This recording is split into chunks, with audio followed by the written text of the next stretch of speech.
day, another dollar. I'm gonna learn ya, darn ya, how to make your own pop can alcohol stove.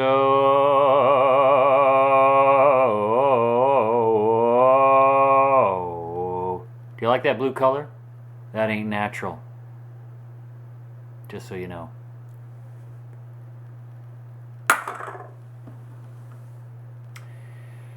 You see standing before you 2 cans. Now look, hang on, let's back up. This here can, some of you may or may not recognize it, but it is, trust me, a Red Bull can. Me, I ain't never seen a Red Bull can quite that big before. Look at here, it's as big as a freaking Coke can. My God. I thought they were just these little tomato juice sized cans.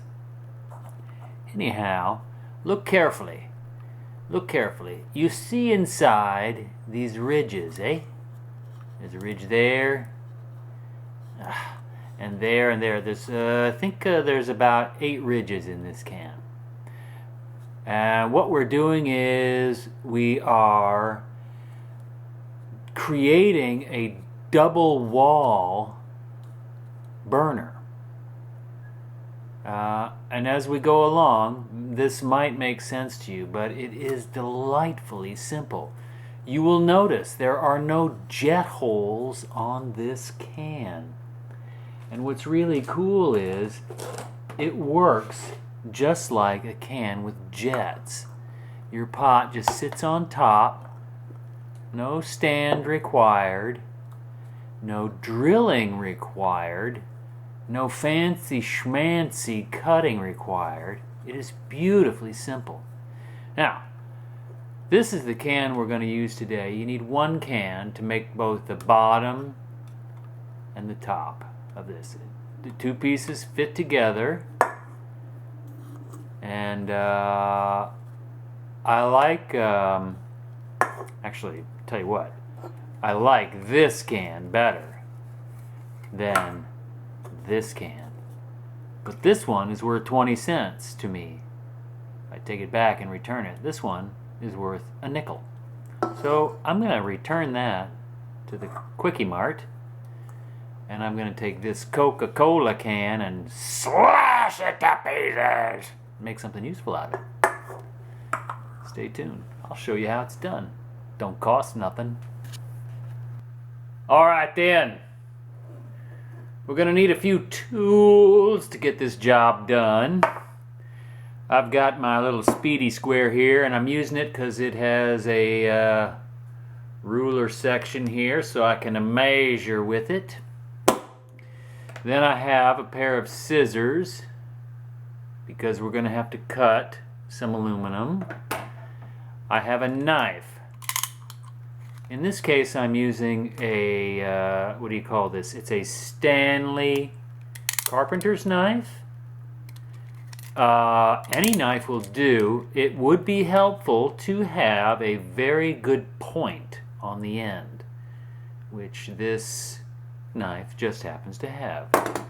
And I have a marking pen. I'm a huge fan of the Sharpie, because we're going to have to draw lines along our can, one along the bottom and one along the top here, thereabouts. So I will set things up and we will come back to the can. Stay tuned. Okie dokie, here we go. Let's get her done. The first order of business is to mark off what will be the bottom of the can. Now, I'm going to mark this at about 1.5 inches from the bottom using my speedy square and my trusty marker pen. So you will see I have made a mark there in black. The other thing we're going to do is, well, let's just keep this out. We're going to draw a circle. I'll show you how to do that. It's pretty simple. I like to use this easy method. I just take a book and I put the marker in there, and hopefully we'll get close to that 1 inch mark. Looks like I need a little more gappage, so I'll just grab a couple of pages, move my pen up. There we go. It's close enough for government work, so I'll just give her a spin like so, holding the can gently against the tip of the marker. Now, I want you to have a look. You see here, my drawing is not perfect. I'm way below my mark, but the beauty is it's not a big deal. Now, the next thing we're going to do, we'll just pull that marker out. We'll save it because we're going to need it again here shortly. But the next order of business is to score the rim of the can. Now, I'm going to hold the can up close so you can see there's a gap right there, and that's where I'm going to score. I'm just going to run my knife point all around there. Now, obviously I can't do it here. I just want you to see what I'm talking about. But we're just going to score that edge. We're going to score it round and around and around. I'll have to go around a couple of times. I'm not going to bother to show this because I got to hold this can in my lap. But after I score it, we'll press it and it will be perforated. The top will just pop right out. So I'll bring you back when we get to that point.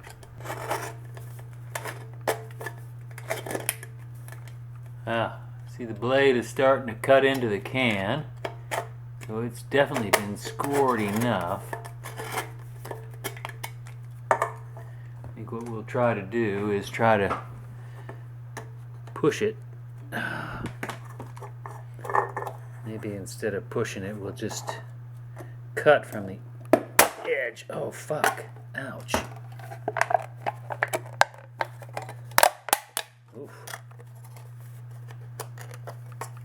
I got a little too aggressive and I completely boogered up my can.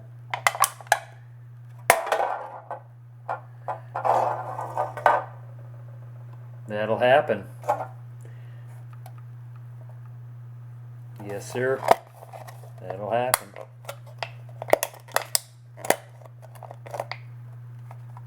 Well, that's done. Nobody ever showed you that before, did they? Okay. Well, so I ended up using the 20-cent can. The opportunity cost of this project is increasing dramatically. Yeah, I've scored it, and I just have to persuade this last piece to come out. There we go. Fairly smooth. Now, one could, if one chose, take a piece of sandpaper and just run along this edge. I got a light burr right there, so I'll probably do the same.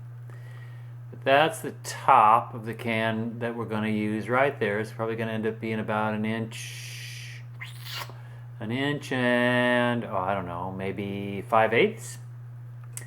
Then we've drawn a line around the bottom, so we'll just go ahead and make a little slash-a-loo here, a la Norman Bates. That's how he'd have done it. Then we're going to take a pair of scissors and just do a little rough cut. It don't gotta be pretty. It doesn't matter. What you want to do, really, is just separate these two pieces. Like that. Okay. Shake out all the crap that's inside. Now, here's where you got to be precise. You take your scissors, and if you know how to cut a straight line, it's generally a pretty simple matter. Now, I am not wearing my glasses, so I'm just kind of all over the place on this line, but that's okay. It doesn't have to be perfect. That's the beauty of this method. There we go. Okay, So that's the bottom of our stove. She's a real beauty. This rough edge, not going to worry about. Okay, what we're going to do next is, I'll explain and then I'll come back and show you. We have to poke a hole here. That's the only hole, and that's a breather hole. It's going to be on this inward sloping face. We're going to cut this off somewhere around the bear's head, I reckon. And then we're going to just crease it in about 10 different places so that it fits inside of here. And this will all make sense soon enough. So just hang with me. We'll be right back. Okay, I just want to make sure we know what we're talking about here. The top edge of the bottom can is going to come up to this inward slope. The bottom edge of the top can will terminate where the bottom slopes in, so right about here. So it's all just eyeballing. I'm gonna eyeball it right about there. I'm gonna make a mark right about there, which I can barely see on this dark blue can. There you go, you can see it now. And I'm gonna draw a line all the way around and cut this off, and then we will come back and I'll show you the next steps. Alright? Okay, so I have drawn a line all the way around this can, and with my feeble eyesight I will attempt to cut along that line. There we go. Stay with me. Help me out. Am I close? Oh, Jesus. You know, that's the trouble with getting old. Eyesight goes, the knees goes, prostate goes. You can't recognize yourself in the mirror. Alright. Anyway, enough about me. Let's talk about me. Alright, so here we are. We're pretty much done. Now it is all just a matter of guesstimating. This is the part I like. You take two fingers, you slide them in the middle there. You take your knife and you lay it between your two fingers and you just make a little crease right up to the edge here. Right up to the edge there, that's it.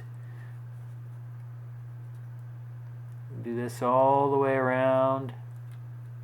There, that's good. So we end up with roughly 9 or 10 little creases. Alright.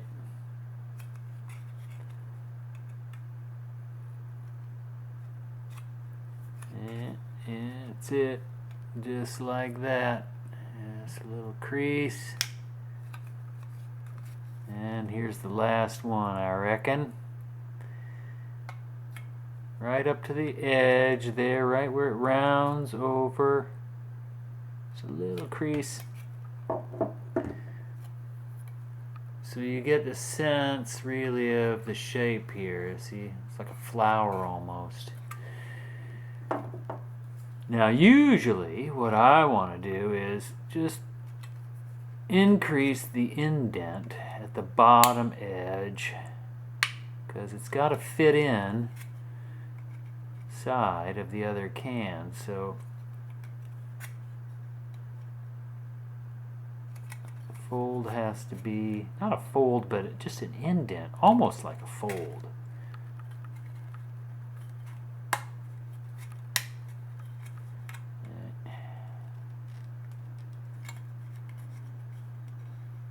Ordinarily, I would not want to use a knife so sharp as this, because I'd be afraid of actually cutting the aluminum. Okay, so that's the shape. And then you try to coerce them together.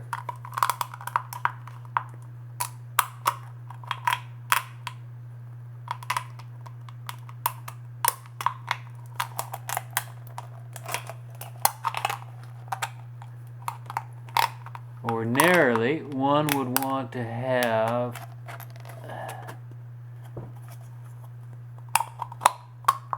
taller sections, but this will do. Alright, so that's it. Kind of goes together like that. Now we'll spark it up and see how it works. Oh, but first we have to poke one hole in the top edge here. We'll do that in just a second. Okay, got my can. Got my little pin. I'm just gonna kind of push it through. It's just a breather hole. There we go. It's not a very big hole. Doesn't have to be much. That's it. All right. We'll go test her out, see what happens.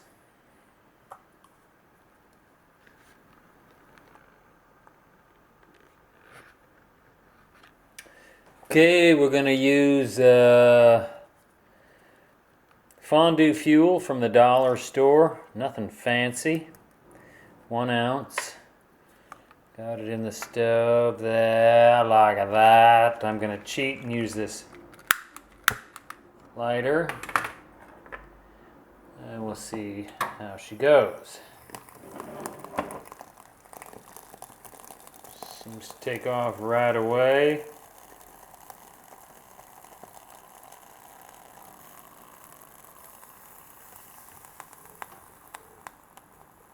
Okay, clock says 3:03. Let's see what happens.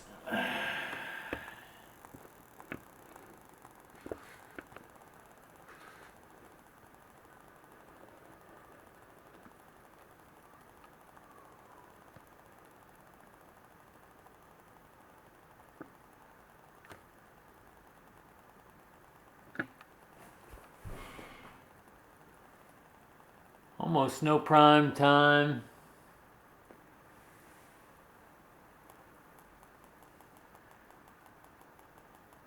Looks good. We'll come back. Very nice flame pattern under the pot. It's curling up nicely around the edges. 3 minutes in. We'll come back. So we've just hit 3:09. We're at the 6-minute mark. I can hear the fuel boiling still inside of the burner, which is good. I can see a very nice flame pattern at the bottom here. A lot of times if you get your windscreen too close, you get this heat feedback loop, which causes it to burn too quickly. So it's kind of a fine line, hit and miss sort of thing. My first impression is that this may be burning too fast. We're at it just turned 3:10, so we're at 7-minute mark now. Let's have a look inside the pot. I see bubbles on the bottom, which indicate that a boil is rapidly on the way. So I would not say that this is a fast boil. At this point, I'm guessing it's going to be around 8 or 9 minutes before it's done. But the flame should continue to around 12 minutes, I think. I'm guessing, just at the way things look. We shall see. Coming up to the 9-minute mark now. We are at 9 minutes. It's still burning like a banshee. You can see down inside there, flames curling up around the pot. And it's boiling to beat the band. That would be what I would call a full rolling boil.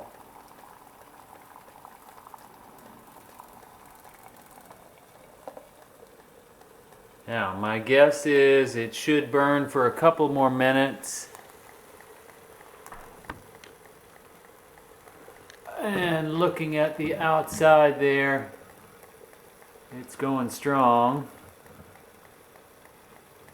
Very strong. You can really hear it too.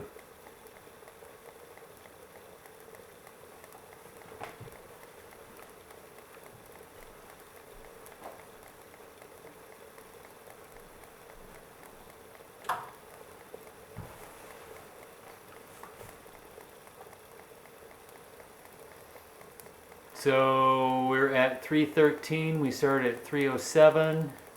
We've got a full boil going on. It's just roiling away.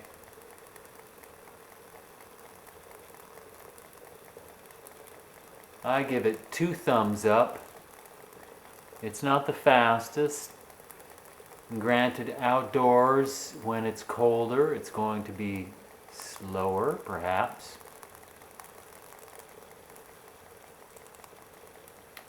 But it gives you a baseline to work from. And that is using 1 ounce of fuel, 2 tablespoons.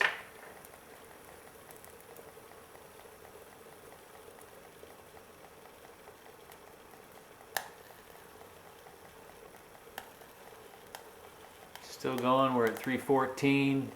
Still cranking pretty strong, but starting to change its tone. We could be coming down to the final minute here.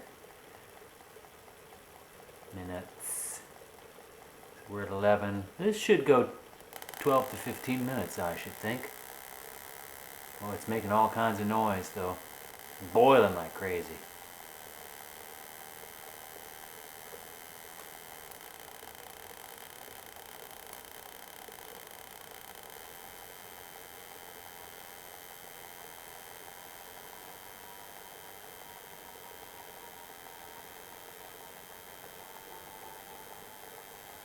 Generally what I find is you get about a 12 to 15 minute boil time. Sorry, the fuel is spent in 12 to 15 minutes with about a 9-minute boil time. Oh, there she goes. I see it kicking off now.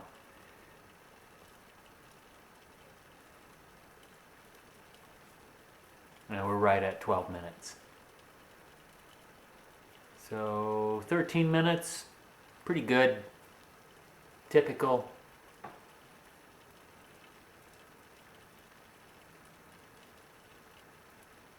Great for your ramen noodles, your beans and rice. Pop it into your pot cozy, cover up, and you're good to go. No worries, mate. That's it. So there you go. That can, that one didn't cost me anything because I found it. My opportunity cost was 20 cents plus the time spent, which this little stove took me about 15 minutes to make. So you do the math, you figure it out. What's your time worth? You want to make your own or go buy one? Be my guest. Cheers.